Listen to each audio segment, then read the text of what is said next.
Shalom, selamat hari Minggu sidang jemaat yang dikasihi oleh Tuhan.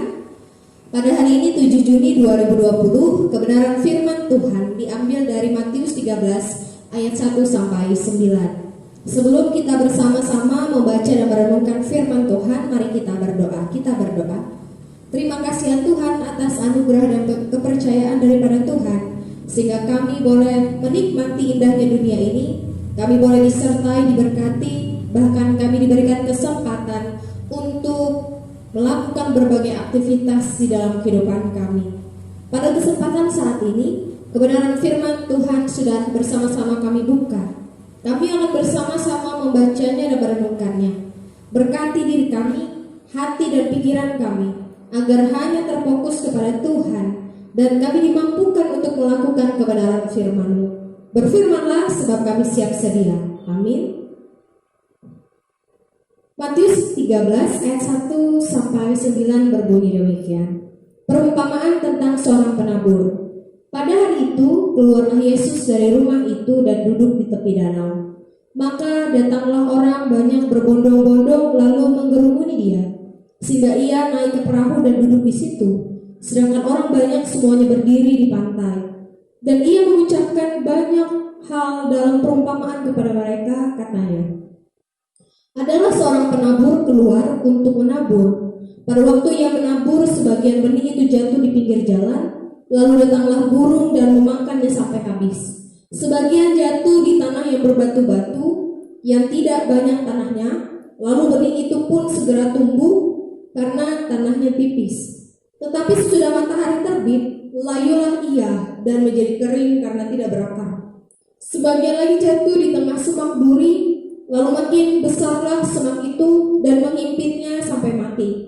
Dan sebagian jatuh di tanah yang baik lalu berbuah. Ada yang 100 kali lipat, ada yang 60 kali lipat, ada yang 30 kali lipat. Siapa bertelinga hendaklah ia mendengar. Amin untuk pembacaan Alkitab. Minggu ini kita memperingati hari pertanian GKI. Kita diperhadapkan dengan nas Matius 13 ayat 1 sampai 9 tentang perumpamaan tentang seorang penabur. Sidang jemaat yang dikasihi oleh Tuhan, ada keistimewaan yang dimiliki oleh Tuhan Yesus, sehingga setiap ia kemanapun pergi, orang selalu datang kepadanya dan berupaya untuk mengikutinya. Bisa saja tentang ajaran yang dibawakannya, bisa saja dengan mukjizat yang sudah dilakukannya, bahkan banyak hal yang sudah dia lakukan. Dan pada kesempatan nas pada hari ini, ketika banyak orang datang berbondong-bondong untuk mengerumuninya, ia naik ke perahu dan duduk di situ. Dan kira-kira jumlahnya sangat besar orang-orang yang mengikutinya, sehingga Yesus diharuskan untuk duduk di atas perahu. Inilah situasi yang terjadi pada saat itu, dan pada hari ini, nas pada hari ini yang diperhadapkan kepada kita ketika berbicara tentang seorang penabur. Sidang jemaat yang dikasihi oleh Tuhan, sepertinya pada saat dulu sistem pertanian di Israel, rupanya ketika mereka mau melakukan cocok tanam, mereka tidak mengolah dulu tanah. Tidak semodern pada zaman sekarang. Mereka menebarkan benih, ketika benih itu tumbuh baru mereka olah. Jadi mereka tidak mengolah dulu tanah baru menabur benih, tetapi yang mereka lakukan adalah menabur benih, kemudian kalau dia tumbuh benih itu baru mereka olah. Dan perumpamaan ini diceritakan semenarik mungkin oleh Yesus. Ada 4 jenis tempat dan tuaian yang didapat oleh penabur. Yang pertama adalah benih itu dikatakan jatuh di pinggir jalan, dan kemudian datang burung dan memakannya sampai habis. Jadi ketika dia jatuh di pinggir jalan, rupanya tidak jadi apa-apa. Yang kedua adalah benih ini jatuh di bebatuan. Benih itu tumbuh, tapi ketika dia tumbuh, matahari terbit, layulah ia dan menjadi kering.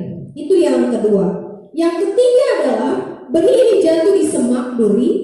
Makin besar benihnya, tumbuh makin besar, tapi yang nyatanya adalah semak itu menghimpit hingga sampai mati tumbuhan tersebut. Tapi yang terakhir adalah yang menarik. Benih itu jatuh di tanah yang baik, berbuah 100 kali lipat, berbuah 60 kali lipat, dan berbuah bisa saja 30 kali lipat. Ada maksud dari nas ini sudah jemaat yang dikasih oleh Tuhan. Kita diibaratkan seperti penabur dan yang memiliki ladang adalah Allah. Penabur bisa saja menaburkan benih kepada setiap orang di jalan, di berbatu, di semak, bahkan di tanah yang baik. Tugas sebagai orang percaya sebenarnya begitu mendalam. Tugasnya adalah menabur firman Tuhan. Tapi tentu kalau menabur, kita juga berharap sebenarnya agar benih itu bisa tumbuh dan berkembang begitu banyak. Tapi sidang jemaat yang dikasih oleh Tuhan, sama seperti nas pada hari ini, benih pun juga bisa layu. Benih juga bisa diambil oleh burung atau diibaratkan seperti iblis. Benih juga bisa tumbuh, tapi dia akan kalah dengan semak duri.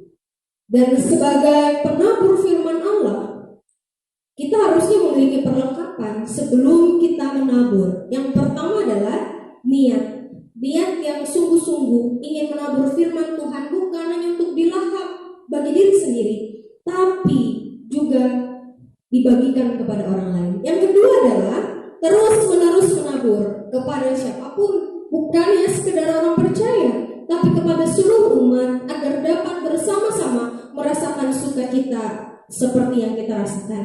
Yang terakhir, jangan pernah berkecil hati jika yang ditabur itu tidak menghasilkan apa-apa. Tetap semangat karena waktunya Tuhan akan memberikan untuk baginya bertumbuh, untuk baginya menghasilkan. Dan sama halnya seperti para petani yang tentu berawal dari belajar, gagal, belajar lagi, gagal, mencoba lagi, hingga sampai akhirnya benar-benar menjadi petani yang ahli dan dapat menghasilkan buah beratus-ratus kali lipat, berpuluh-puluh kali lipat. Dan sampai detik ini kita masih merasakan yang namanya nikmat hasil dari para petani.